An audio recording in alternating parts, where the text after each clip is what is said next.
Hey, out there in Decipher land. It's Mark Certa, the emissary, and with me is Evan Lorentz, our great Mutt the barber. How's it going, Mutt? It's going well, thanks. Good, man. How's that hair? Hair's looking a little flattened under the headset right now.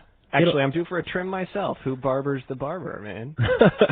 It looks good, though, man, for radio. So why, thank you. So it's all good.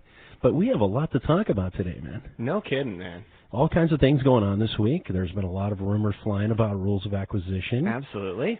Austin Powers stuff seems to be talked about quite a bit, so that's very nice. Yeah. There seems to be a lot of interest going on there. We got DecipherCon coming up soon. Yep. Jedi Council was released this week. Oh, that was amazing. Yeah. Oh, that was awesome. As a matter of fact, there are some good deck designs out there now, but there's just so much going on. I just don't know what to start with. Well, you got to start somewhere, man. All right, well, let's see. Rules of acquisition. You know that best, so okay.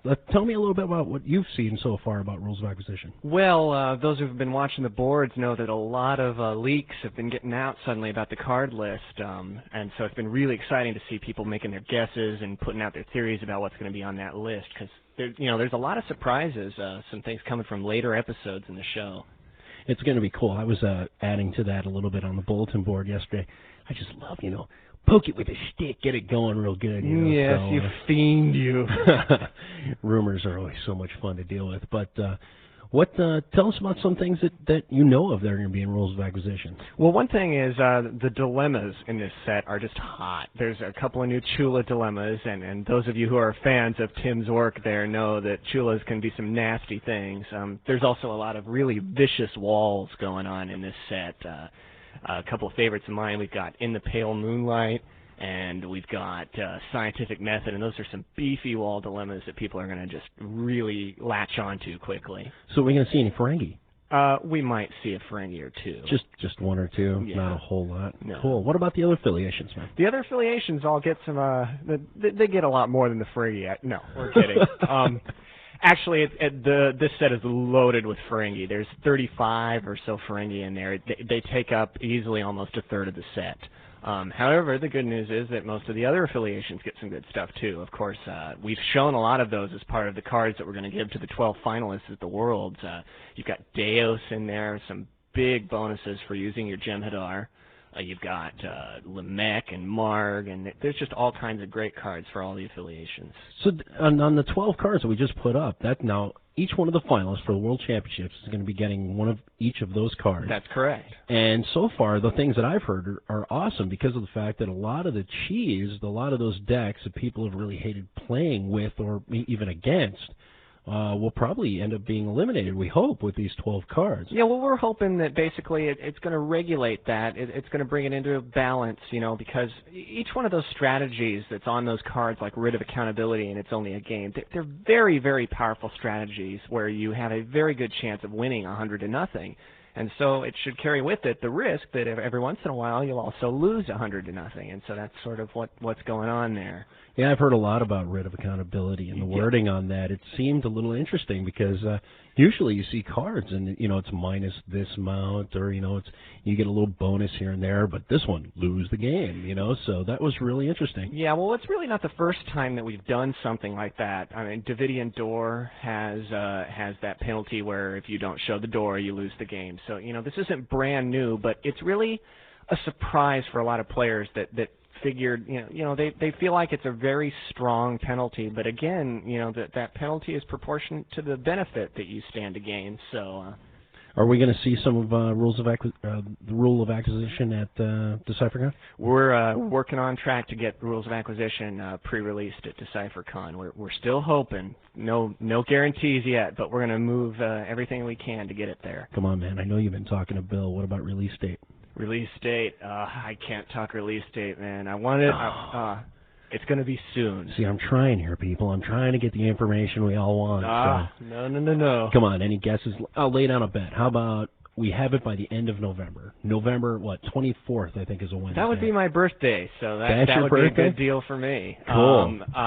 But I'm just not going to commit, man. Well, that'll be a big thing, though, because we get it out. Absolutely.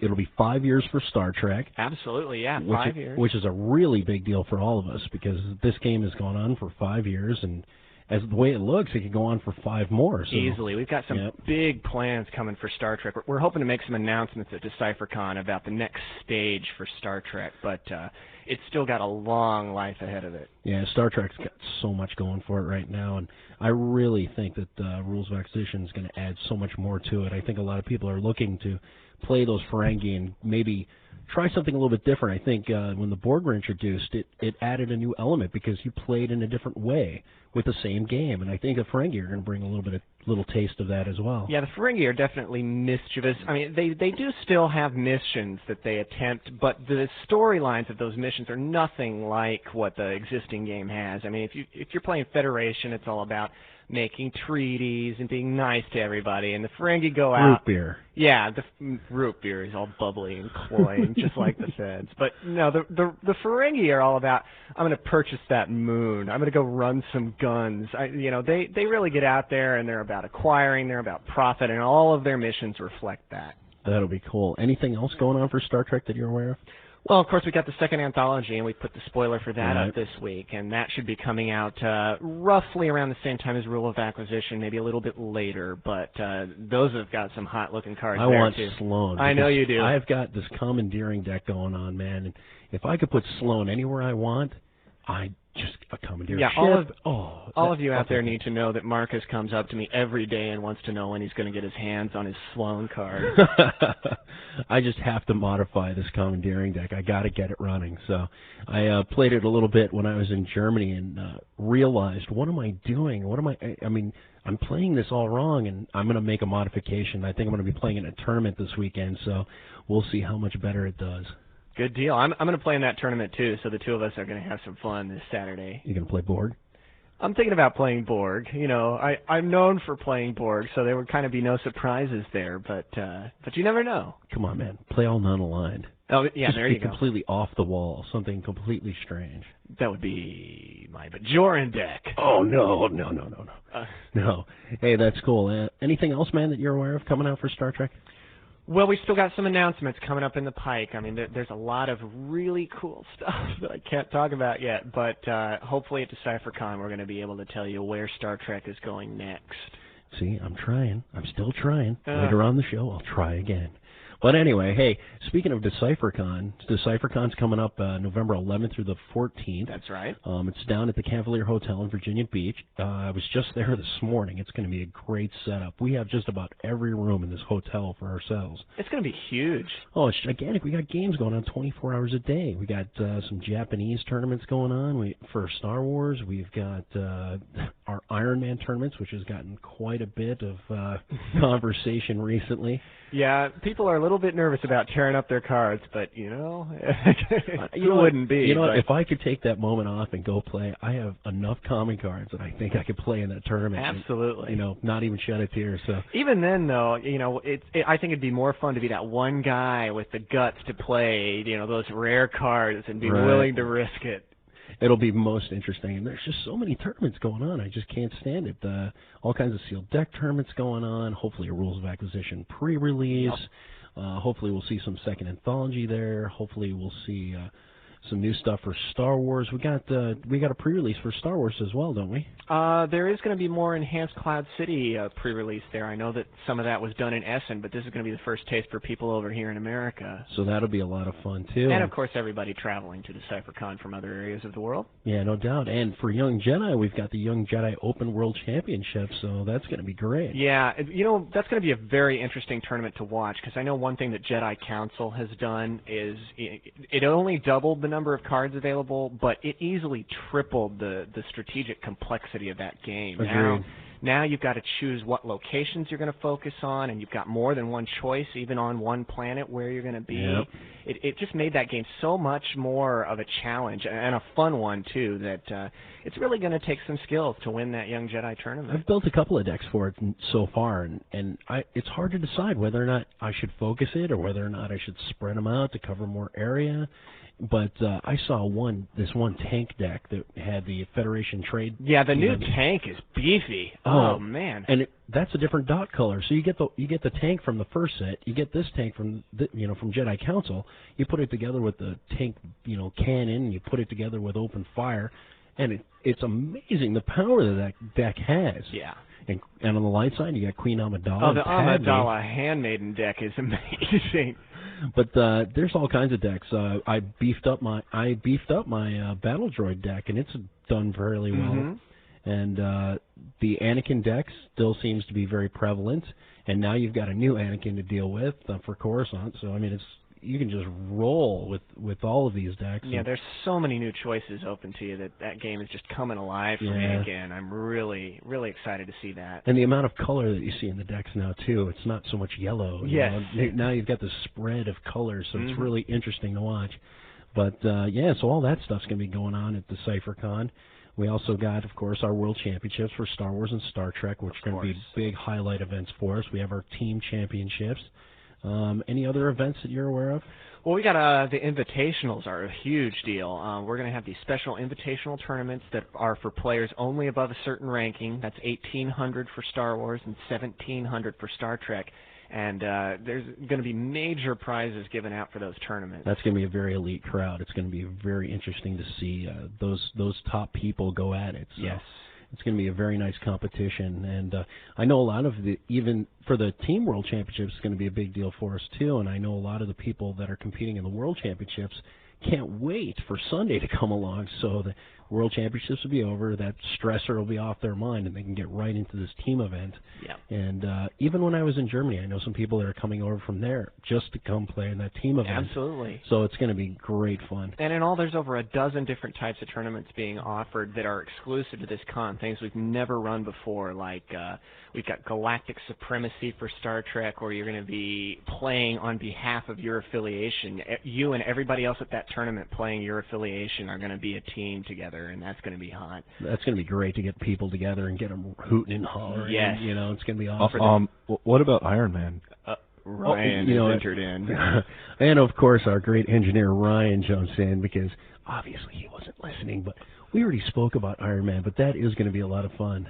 Iron Man, watching people shred their cards. Oh, yeah. Are you going to play in that one? Yeah, if I'm not recording interviews, I'd love to play in that event. We'll probably keep him busy just to keep him out of that environment, so we'll see what happens. Leash. What else we got multi-deck tournaments for both games. Yeah. Star Trek players are actually going to have to bring multiple decks to an event and play a different affiliation each game, and Star Wars players are going to have to switch off multiple different types of Imperial and Rebel decks. It's going to be really, really neat. Yeah, it's going to be a great convention. We're really looking forward to it. And, you know, one of the sets that we haven't mentioned that's going to be at DecipherCon, I really think that we're going to be able to show off and maybe pre-release a little Austin Powers. We're really pulling for that. It is all set to go. It's rolling at the printer right now, and if all goes well, we're going to have some available at DecipherCon, baby. I spent a little time with the car this morning, buffed out the decals and everything. How's the car looking today? It's going to look beautiful. It's awesome. going to look all buffed out and shiny, and it's going to be all nice. We're going to have it on display so everybody can see it, so it's going to be great. What, Ryan? You look like you have something to say. I had seen the car, too, and I just wanted to chip in. I was very impressed by it. The car has some serious mojo, baby. It does, some serious mo. I love that license plate, CIA1. Yeah, you never actually see that in the movie, that CIA1 license plate, but it is there. I want to put that on the car and go drive around town for a while. I so wanted to take it for a little drive around town this morning. But, you know, it's going to be on display. Austin Powers should be at least demoed at DecipherCon. Yeah, so we will have cards there definitely in some form or another. So if you're interested in Austin Powers, definitely there will be something for you there. And if you want to get a demonstration of Austin Powers, bring friends, because we're going to be doing it to show off the multiplayer ability of that game. So it is designed to do one-on-one, but we are going to show it off in multiplayer. So bring your friends, sit down at a table, and we're going to show you how to play. Yeah, we've done games with as many as 6, but we find actually the game plays best when you've got more than the 2 players. So the more the merrier. So, hey, man, since we're talking about it, tell me a little bit more about this. I looked in the scry, and there was a little bit in there. So tell me about the cards. Okay, well, we've got Austin Powers has 4 major card types in this game. You've got your agents, which are your characters. You've got your swingers, which are kind of like your events or your effects, your interrupts, those types of cards.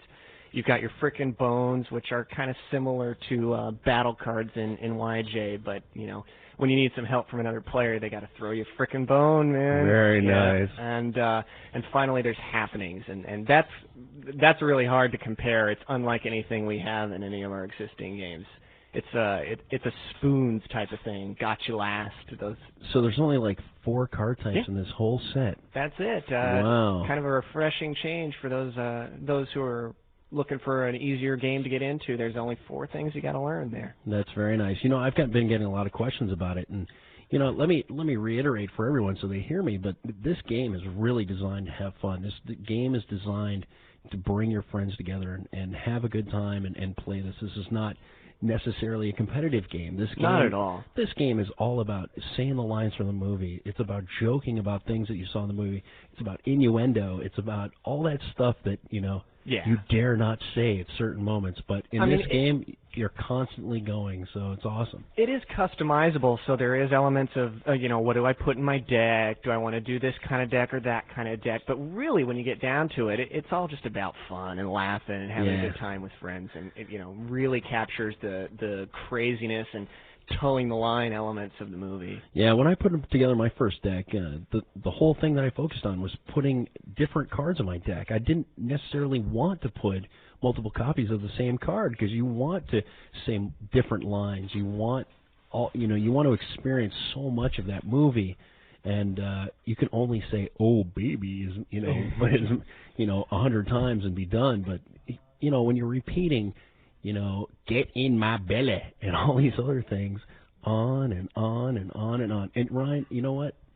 You love that game too, and I know you do because I saw you playing it and I saw you laughing. So. I do. I love that game. It's a lot of fun. I remember when we were playing it. It gives a real spirit of like a party game. I think is why I enjoyed it the most. The only strange thing is that when Ryan was playing it, he was playing with one of those. He was wearing one of those shirts, one of those poofy shirts, and he was wearing. The little chains, and he was really getting into the whole motif. Yeah, a little bit all. too much. He had the phony teeth in too. Yeah, I did have the phony teeth. I don't know where those went, but I did have the phony teeth. Yeah, and he had those velvet pants, and he was just getting into the whole thing. So maybe at DecipherCon we'll see Ryan dancing on the tables and things of that nature. I'm not sure if I can confirm that at this point, but maybe everyone out there will get lucky. Well, we'll leave that one for everyone else to decide. But anyway. I think it's going to be great. So when are we looking at possibly getting that out? Well, again, we're gonna have it previewing in some form or another at DecipherCon, and then the release should be shortly behind that. So right around the same time you're looking to see Rules of Acquisition, Austin Powers will be hitting the stores as well. So a lot of products for us coming out here. Yeah, that's going to be great because shortly after DecipherCon, actually right after the Thanksgiving weekend, Kyle and I are going to go out on the road for 2 months touring the United States with Felicity Shagwell's Corvette and showing off the game, playing a little, and talking about upcoming events and this and that. So it's going to be great. The vet may be coming to a city near you, so you want to check into that when we put that information available. Yeah, I'll be doing the tour with Tower Records. I'll be hitting Tower Records stops across the country. So if you want to find out more information about that, watch the website. I'm still working on confirming dates, but as soon as I get that, we'll get it up on the website and check it out because we'll be passing through your town more than likely. Cool. So tell me, what else is going on with you, man? Well, let's see. We've hit on Austin Powers and on Rules of Acquisition. Those are the 2 big things taking up my time right now. But of course, we've also got Jedi Council that just came out and all the things associated with that.